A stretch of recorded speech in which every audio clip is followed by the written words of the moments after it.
Hey guys, I'm Captain Duck and this is Dwarf Fortress. This is the first video of my new DFVIDTUTS series, or Dwarf Fortress video tutorial series, and we're in 2015 now, so DFVIDTUTS2015, here we go. I've done this before, but the game has changed, and I like to keep it up to date for all the new players. So here we go with another tutorial series, and hopefully I can do even better than last time this time. We'll see. Anyway, let's start. And first off, this video we're doing is I'm going to try and explain what Dwarf Fortress actually is.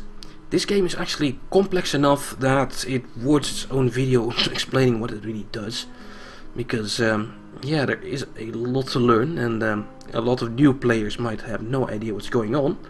So let me start with a quote from the official website. That's over here.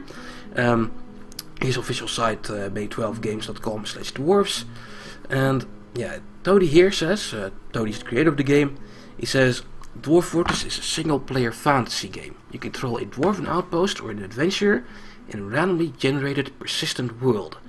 Especially the last part is a little bit of an understatement. It should also be in yellow maybe, because the worlds this game generates are insane with their amount of detail.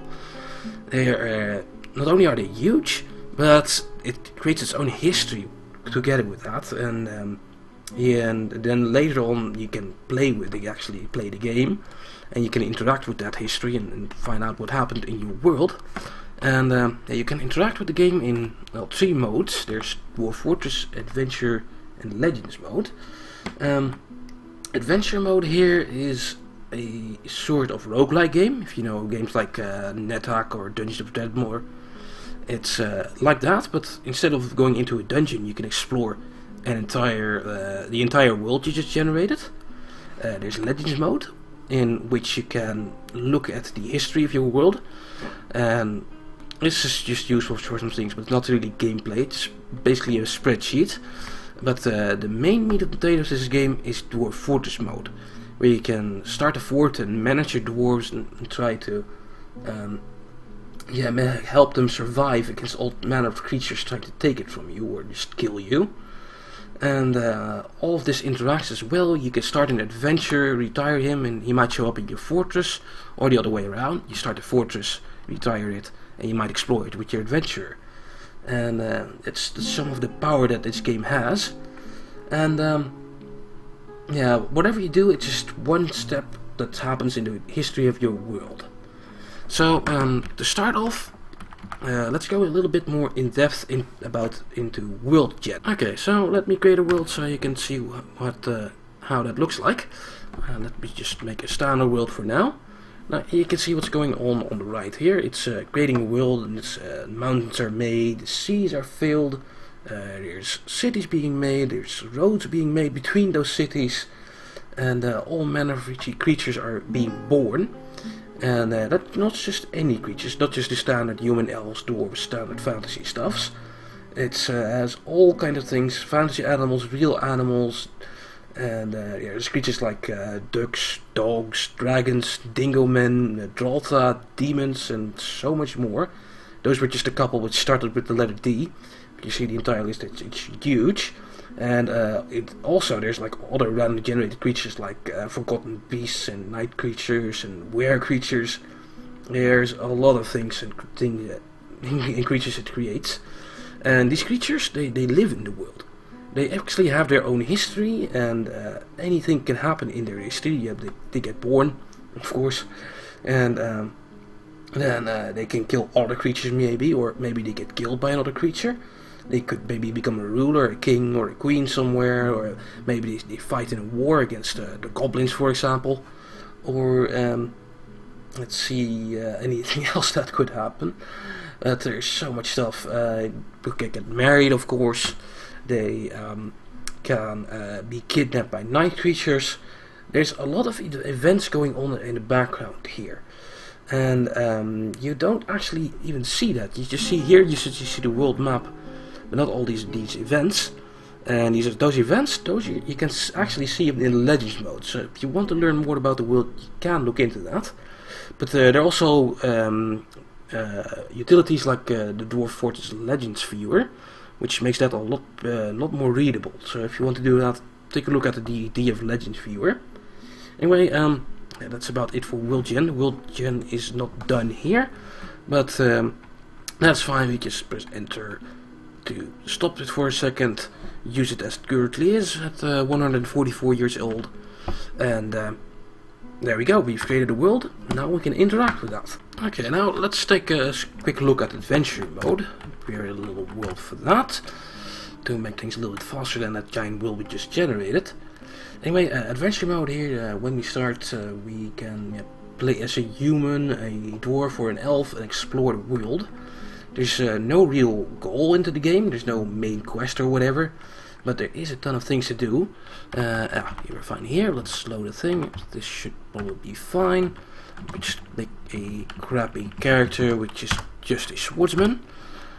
And then we can get into the game. There's some background as well.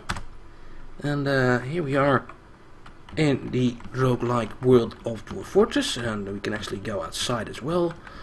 And yeah, there's a ton of things to do here. There's no main quest or whatever, but yeah, there's goals you could set for yourself, like killing a dragon or becoming a necromancer.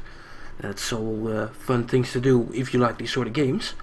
And some of you probably are also wondering what the hell is going on here. This must be hard to look at. At least I have a tile set here. Normally if you start Dwarf Fortress it looks like letters walking around, and there's like a wall, it's like a bracket or whatever. It looks a whole lot worse than this.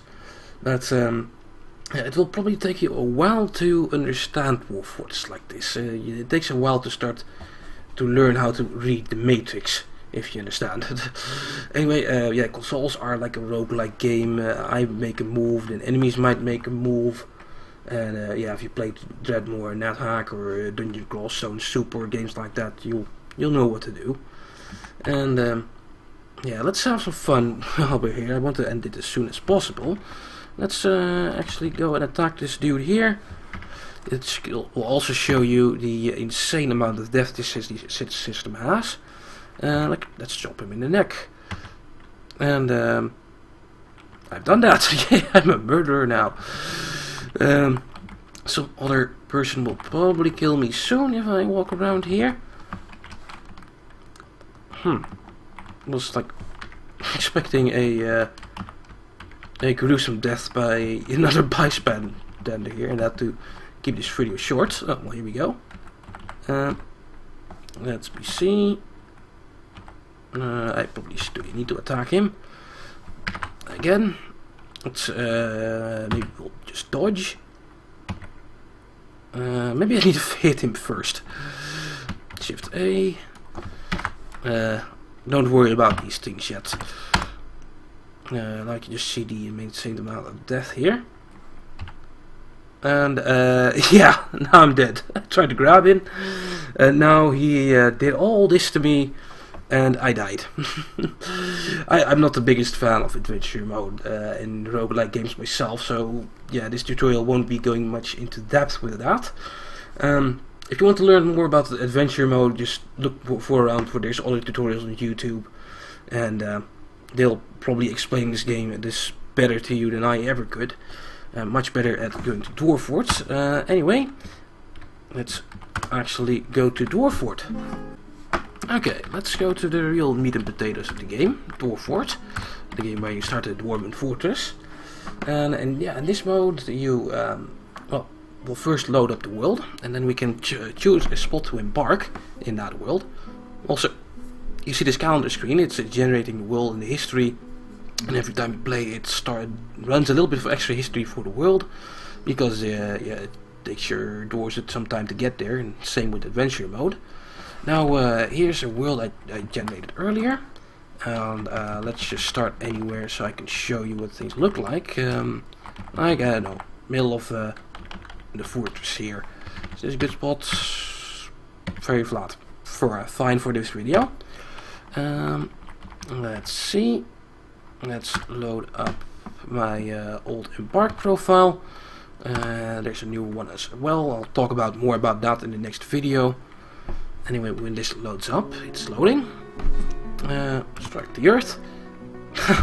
So adventure mode for a second there. Yeah, here is Dwarf Fortress mode, where you're actually in Dwarf Fortress. You have my little set of dwarves here. There's 7 dwarves, and there's a whole lot of animals that I took with me. And here you can do things like you can chop down trees. There's trees around here. Quick little demonstration. You can chop down trees. You can mine into the walls and dig out places. And yeah, that's how Dwarf Fortress works. But it becomes a whole lot more complicated than that, and you need to learn a whole lot of things more about it. Also hard to do that with just a starting fort. So let me just load up another fort. I'll be right back with a fort where I've already done a couple of things. Okay, here I've loaded up Action Treaty, which is a fort I've been making on my Twitch.tv streams. And oh yeah, I also should show maybe like that. I've been streaming a lot of Twitch.tv. That's twitch.tv/captnduck. Follow that for if you want to see more Dwarf Fortress streams and streams of other games as well. And anyway, this fortress I've been making on there, and it's been building on that for like at least 4 streams of like 3 hours each. So there's 12 hours of work into this fortress, and in that I've done a lot of things which are kinda hard to explain right now in the starter video, since you probably have no idea what's going on. There's a couple of things, like I've built a moat here. All these numbers here, they're supposed to be like that. That's water. It's actually a moat where things can fall into. And here's I've built walls around my fort. There's a trading depot where you can trade with other dwarves. There's traps to save me from monsters getting in. And I can go down as well. Because also the game is 3D. I'll go more into this in the next video, but this game is 3D, although not really. You see only one layer at a time. Go down level, up level. It's hard to wrap your head around. It's not something you see like at all nowadays.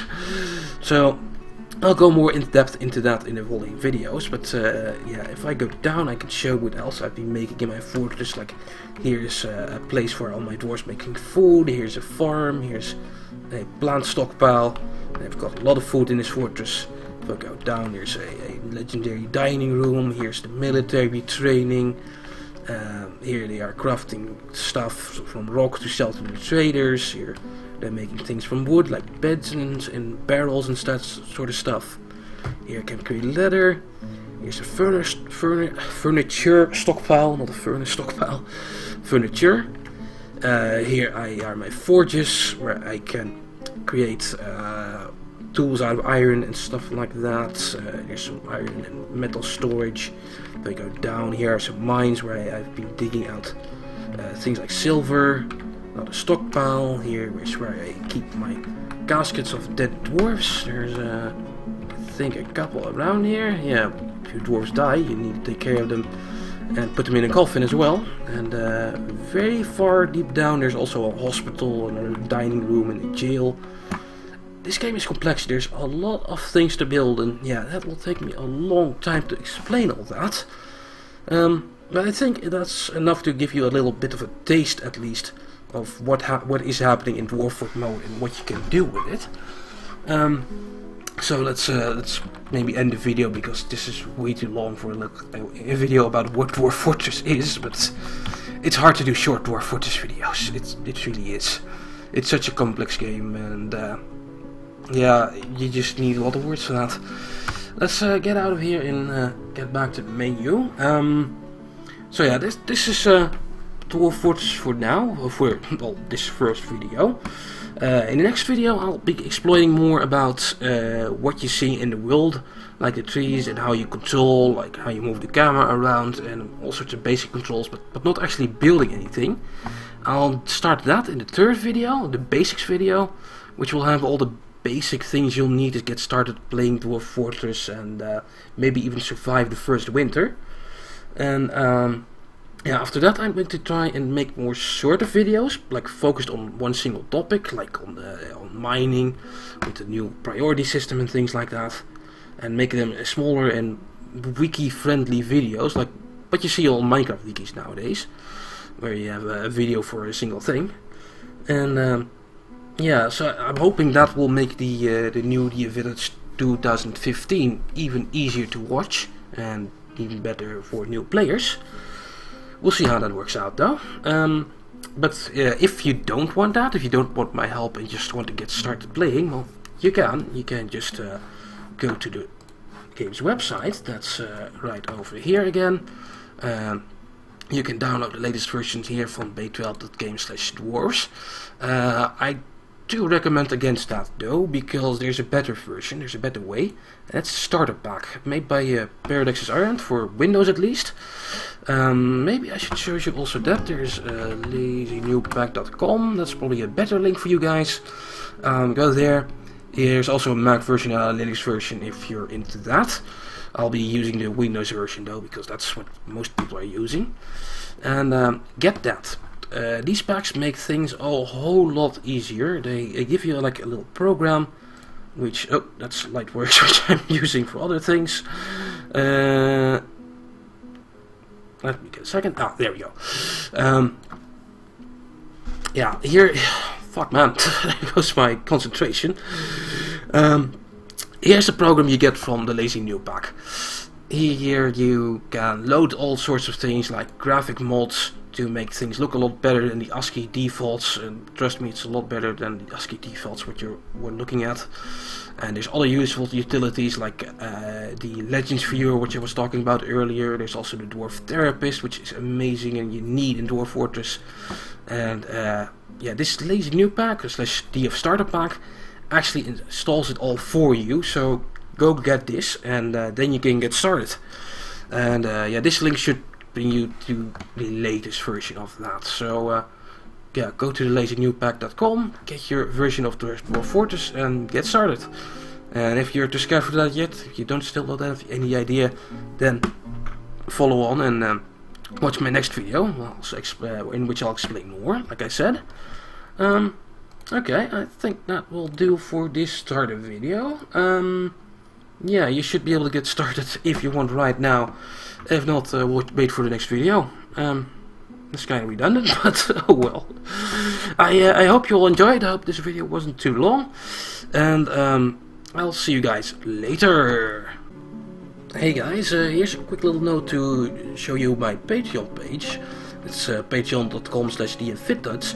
This is a site where you can give artists like me money, so we can get a little bit more stable income per month. Please think about supporting me here. It would mean a lot to me, and then I could focus more on making videos. Also, as an added bonus, you can get yourself dwarfed. There's a dwarfing list, and if you sign up for the Patreon for at least $1, you can get into that, and then you can actually walk around in my fortress. Well, at least your name will walk around in my fortress. So yeah, please think about supporting me on the Patreon.